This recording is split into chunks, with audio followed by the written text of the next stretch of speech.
Onward, Christian soldiers, marching as to war, with the cross of Jesus going on before.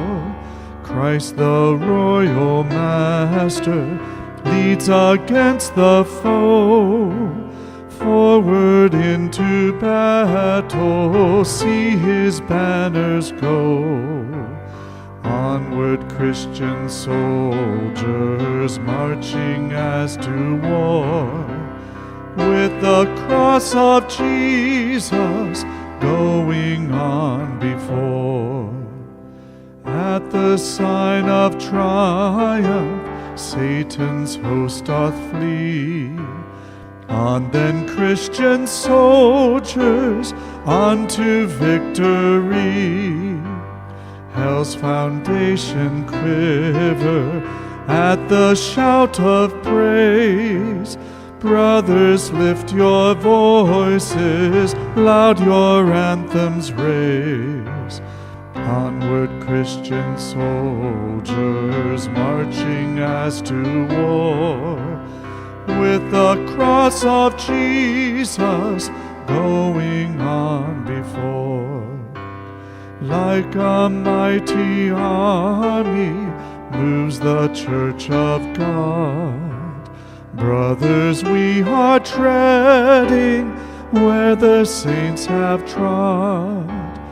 We are not divided, all one body we, one in hope and doctrine, one in charity. Onward, Christian soldiers, marching as to war, with the cross of Jesus going on before. Crowns and thrones may perish, kingdoms rise and wane, but the church of Jesus constant will remain. Gates of hell can never against that church prevail. We have Christ's own promise, and that cannot fail. Onward, Christian soldiers, marching as to war, with the cross of Jesus going on before. Onward then, ye people, join our happy throng. Blend with ours your voices in the triumph song. Glory, laud, and honor unto Christ the King.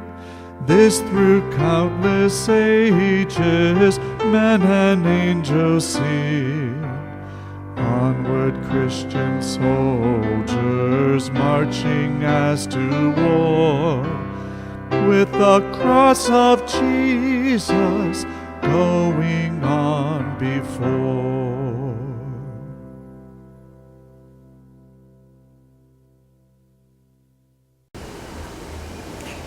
Isang magandang umaga po at isang kagalakan po na makasama namin kayo muli dito po sa St. Paul United Methodist Church sa aming daily devotion po.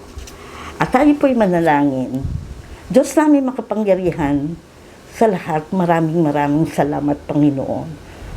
Nagpupuri kami sa iyong banal na harapan, O Lord, na may pakumbabaan, O Lord.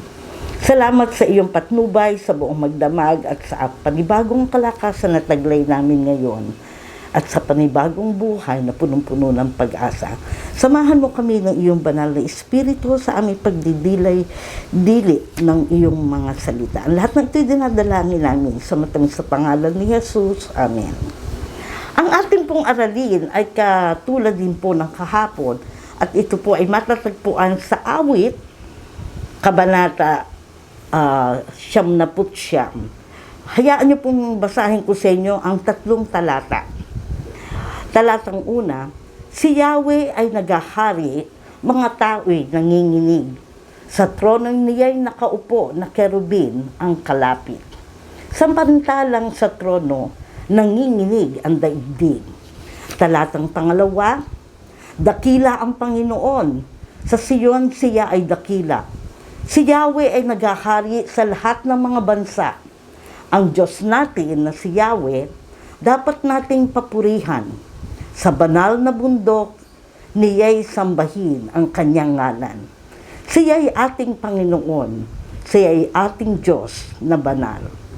Ito po ang sabi sa talatang 9. Ang aklat ng mga awit, kabanata 99, ay awit ng papuri. Nagpapahayag ito ng kapangyarihan at ang makatarungang Diyos natin. At kung babasahin pa natin ang buo ito ay nagsasabi ng yung sovereignty, holiness, at justice ng Panginoon. Sovereignty, kapangyarihan niya sa lahat ng nasyon. Holiness, ito yung God's nature, na kung saan nandoon yung pureness na pagmamahal niya sa atin at pagkalinga.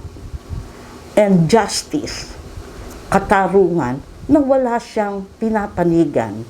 Fair siya, at ang kanyang lahat na ginagawa is according to righteousness. Pero bakit marami sa atin still nandoon yung hesitation to come before God? Nandoon yung nag-aatubilin tayo o nag-aalinlangan. Pero dito sa talata 6, minention dito si Moses, Aaron, Samuel, at dito, sila ay isa rin mga taong hindi perfect. They were not perfect like us. Meron din silang kahinaan. Ngunit, nang sila'y dumalangin, dininig naman sila ng Diyos.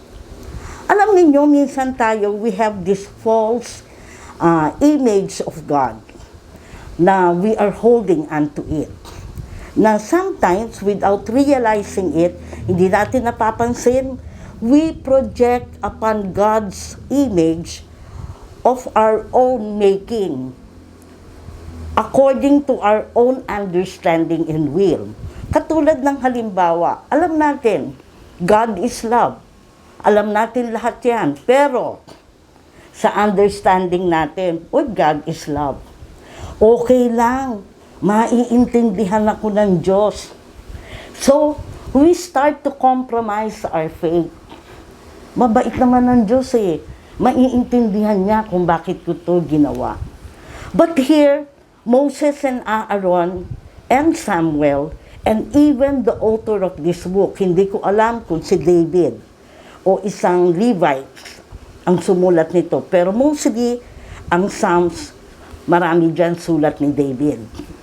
Dito, they believe yung trust nila sa ating Panginoon.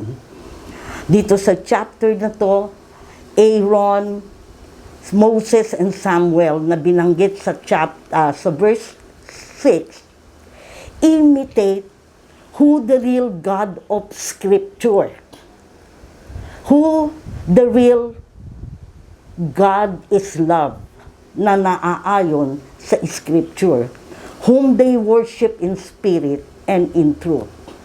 Last week, sabi ko nga, ang lesson natin tumakbo sa nababasa ng Diyos ang laman ng puso natin. Yes, we know God is love. Gagawin natin dahil naniniwala tayo sa Panginoon. Pero, ano yung laman ng puso natin?